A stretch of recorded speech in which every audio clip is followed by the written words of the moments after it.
Sveiki, mūsų mėlyjeji klausytojai ir žiūrovai. Labai ačiū, kas esate dabar prisijungę. Sveiki, kas dar žiūrės įrašą ateityje. Labai džiaugiuosi ir nekantrauju, nes šiandien pristatau jums man asmeniškai labai patinkančią pašnekovę. Aš tik tai kelis kartus turėjau galimybę su Urte šnekėtis gyvenime, bet man tai būdavo, labai daug palikdavo įspūdžio ir apmąstymų gyvenimo šitas žmogus. Tai labas, Urte. Labas, Marija.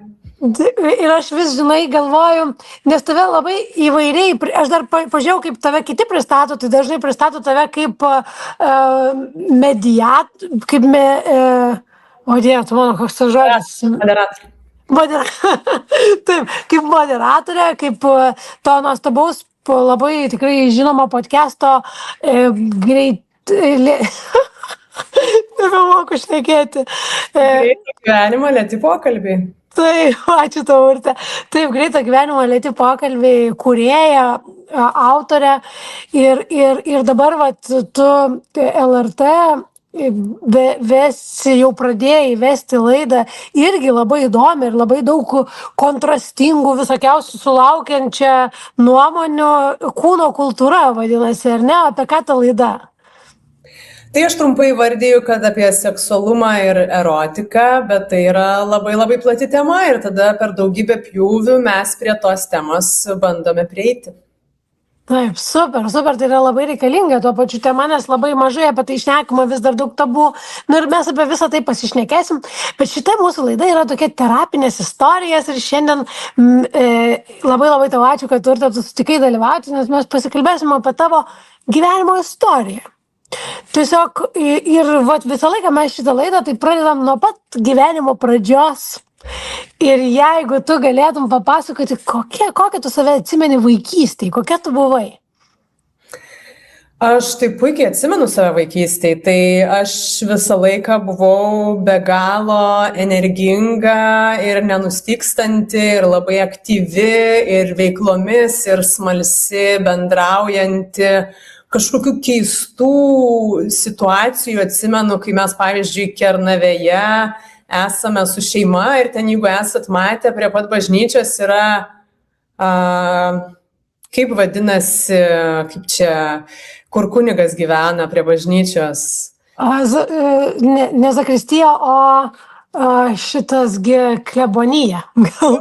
Klebonas, netgi galimai. Ir žodžiu, ten yra toks pastatas ir šalia yra baseinas Lietuvos žemėlapio formos. Ir tai čia ilga istorija, sutrumpinant, mes einam pro šalį ir mes matom tą įspūdingą baseiną, čia 90 kažkelinti, tai aš esu kokių 6-7 metų ir aš nusprendžiu, kad aš nueinu ir prisibaladoju į duris. Ir paprašau, gal galima čia pasivaikščioti ir pažiūrėti ir mums tada po visą tą kleboniją ekskursiją praveda. Tai būdavo įprasta, kad ne tai, kad mano šeimoje trūksta aktyvių ir iškalbingų žmonių, bet būdavo natūralu, kad aš esu ta, kuri čia kažkur eina, bendrauja su visais. Tai taip, šaknis ten. Aha, geras, ačiū už istoriją, nes iš tikrųjų taip gražiai tave ir apibūdina jinai, nes aš irgi tai tave matau ir dar kiek su žmonėm kalbam, tokia stipri asmenybė, komunikabili, drąsi, kuri iš esmės, sutvarkys reikalus, prie tavęs yra taip ramu. Ir aš galvoju, matai, vaikystėje jau turėjai šitų tokių aktyvaus žmogaus asmenybinių bruožų, bet būna, kad paauglystėje ten kažkaip viskas pasikeičia, sugriūna, tampam ten labai gėdukai, slepiamės. Kokia tu buvai? Ar tau kažkas pasikeitė paauglystėje? Man labai pasikeitė, tai aš norėjau kažkaip užbėgti už akių, žodžiu, kad nepasidarytų išvadų visi, kad tai Urtė tokia gimė, tai tokia ir liko. Tai paauglystė gal irgi buvo visai aktyvi, bet tada jau mokyklai pradėjau turėti tokių tam tikrų, kaip čia, ne tiek konfliktų, bet trinčių, nes buvau tokia ir kategoriška, ir valdinga, ir čia iš savo amžinatilsį tėčio perėmiau tikrai nemažai tokių bruožų ir nebūtinai visiems patikau ir tada atsirasdavo tokių trinčių ir pradėjau ir save gal kritiškiau žiūrėti, bet vis tiek buvau tokia, sakykime, populiari, matoma ir drąsi vis dar. Studijų metai man labai kitaip kažkaip privertė santykį su savimi kreipti, nes sakyčiau, kad per visus mokyklos metus aš gyvenau tam tikroje komforto zonai visaip kaip, aš turėjau ir draugų, ir bičiulių, ir be abejo, aš truputį pankavau, tai ir priešų mokyklai turėjau, Kaune augau, bet tai kažkaip nenustelbdavo to, kad jaučiausi tvirtai, drąsi, nežinau, gimnazijos ten prezidentė buvau, žodžiu, mokytojai mane mylėjo ir taip toliau, taip toliau. Ir tada aš išvažiuoju, pirmiausia, aš metus gyvenau Japonijoje viena, kaip mainų programos dalyvė, ir tada aš išvažiuoju į Londoną mokytis, kur realiai per šitas patirtis aš susiduriu su realybė. Ir susiduriu su tuo, kad nebūtinai mane iš vis kažkas pastebi, nebūtinai mane vertina ir Londone, ir su tokia net ir bendramžių konkurencija tokia nemalonė teko susidurti, kur pradėjo drebėti mano savivertė be galo. Ir iš tiesų nuo to laiko ir mano artimiausia tokia aplinka, kažkaip jaučiau, kad manęs labai vertina kažkokius konkrečius kitus jaunuolius žmonės aplink, bet manęs ne. Ir tada man pasimatė galbūt, kad iš tiesų mano savivertė labai priklausė nuo to įvertinimo iš šalies. Ir kai aš jo staiga nebegavau, tai viskas griuvo ir tada, tai be abejo, čia yra kalba apie tokį jau ir tapatybės kūrimą, kai aš pradėjau statyti save kaip asmenybę ir kai visa savivertė sudreba, tai man iš vis nebeaišku buvo, tai kas aš esu, kur aš einu, kodėl. Tai iš tokio įpročio aš baigiau studijas, bet net ir po to buvo begalė nepasitikėjimo savim, nes iš tiesų pati savęs įsivertinti nesugebėjau, o to patvirtinimo iš šalies nebebuvo praktiškai viskas. Tu savo, o tai, nes skamba tai kaip tikrai labai toksai sukrečiantis laikotarpis, kai taip staiga viskas ir pasikeičia. O tai ką tu studijavai, kaip tu nusprendei, kur stoti? Aš studijavau tokią plačią labai specialybę, Londone mokiausi kino, TV, radio prodiusavimas, tai nežinau, gal taip paprastai tariant, man buvo 18-19, buvau labai aistringa kino mylėtoja ir man viskas buvo aišku, kad aš eisiu tuo keliu, bet čia iš tiesų taip dar truputį grįžtant, galima sakyti, kad ir per paauglystės metus ir baigiant mokyklą, nekaltinant tėvų, bet tikrai pritrūko tam tikro ir palaikymo, ir pasidomėjimo, tai kur aš noriu, tai ko noriu. Tai tie sprendimai tokie krito iš dangaus, kas šovė į galvą, ten ir nukrypau, bet kažkokio loginio prieėjimo ar išdiskutavimo visiškai nebuvo, jokių testų, kam mano asmenybė tinkama, nebuvo, tai buvo toksai visiškai bejavaikiškas impulsyvus sprendimas ir jis nebuvo labai kažkaip išgrynintas su mano kažkokia tai brandesnė aplinka pasitariant. Aha. O kaip manai, iš kur kilo tas, kaip sakai, tokia trapi savivertė arba tiksliau toksai įvertinimas, kuris svarbus iš kitų? Gal įtarė, iš kur taip galėjo taip susidaryti? Tai trumpai tariant, tai ir mano šeimoje tas būdinga buvo ir galima tai pastebėti ir mano tėvų abiejų. Gal ne šiek tiek skirtingos asmenybės, labai skirtingos, bet šitas faktorius, manau, kad labai ryškus buvo. Taip, tas įvertinimas iš šalies, tas reikalingumas. Ir tada, kai tu atsiradai Londone ir jau susidūrei su tais visais tokiais sunkumais, tenai kažkokiu tai, kas tau padėjo tada? Kaip tu išgyvenai, kaip tu susirinkai, kaip tu reflektavai viską?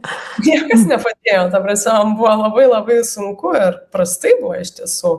Tai buvo pirmi kartai, kai aš susidūriau kažkelintais metais gyvenant Londone su beprotišku nerimu, tai iš principo susijusi su būtent tuo tapatybės neaiškumu. Aš tiesiog negalėjau būti su tuo, negalėdama atsakyti savo į klausimą, kas aš esu, ir Londonas kaip megapolis prie to neprisidėjo, nes labai intensyvus ir kaip čia ir savo pačiu intensyvumu, kaip charakteriu ir veiksmu ir visu kuo, jis tiesiog atrodo, kad mano smegenis alina visais įmanomais pjūviais ir aš kažkuriuo metu jaučiausi kaip neįgali, aš nebegalėdavau jokius metro eiti, man visko buvo per daug, aš tiesiog nepanešiau, tai nežinau, tai ir perdegimo, ir to nerimo didžiulio, man tiesiog viskas sukeldavo per didelį įtampą,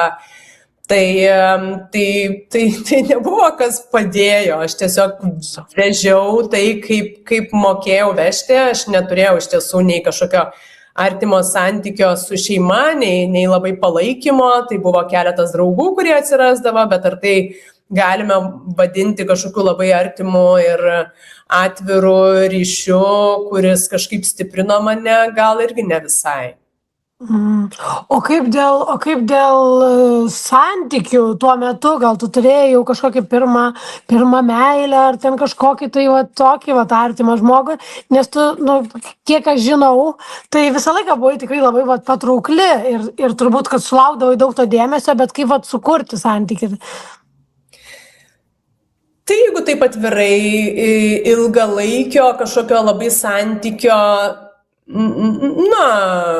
ilgesnio nei metus, nuo paauglystės aš nebuvau turėjus, tai gal tokie ilgesni ir buvo iš tiesų paauglystėj, išvažiavus į Londoną, taip, gal galima sakyti, kad, kaip sakai, ten kažkokio dėmesio gal ir netrūkdavo, bet tai mano įprotis koks ir tapo į romantinį santykį eiti, ieškant to patvirtinimo, dėmesio, artumo, šilumos, ko niekur negaudavau. Tai žodžiu, kad viską sufokusuodavau tik tai į tą bet kokį iš principo romantinį santykį ir tai reiškia, kad buvo nemažai tokių, tikrai nelabai vertingų kažkokių įkritimų, trumpalaikius dažniausiai, bet tokius ir dramatiškus ir labai tada mano prieraišumas buvo toks nesaugus, aš iškart ten kabindavausi, lyg ir suprantu, kad mes čia absoliučiai nieko bendro niekada negalėsim turėti, bet negalėjau kitaip, negalėjau viena ir to tokio blaškymosi, kad vienintelis meilės šaltinis tuomet visokios meilės gali būti vyras, tada, toks impulsyvus supratimas buvo toks.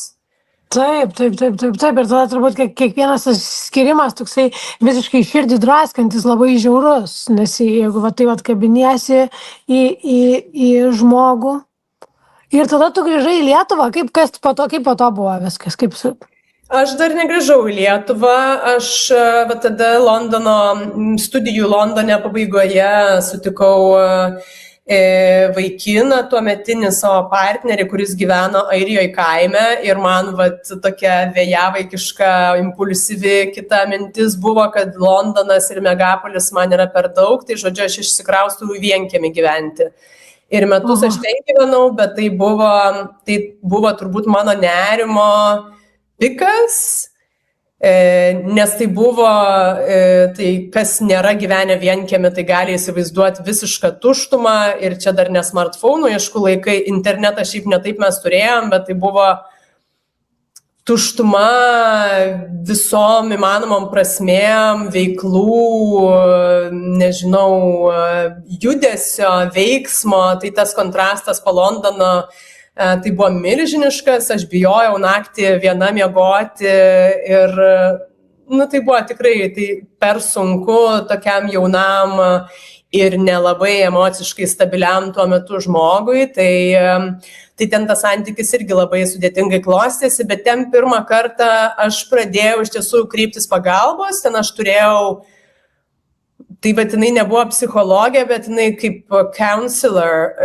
ten vat UK ir Airijoje yra ta specialybė.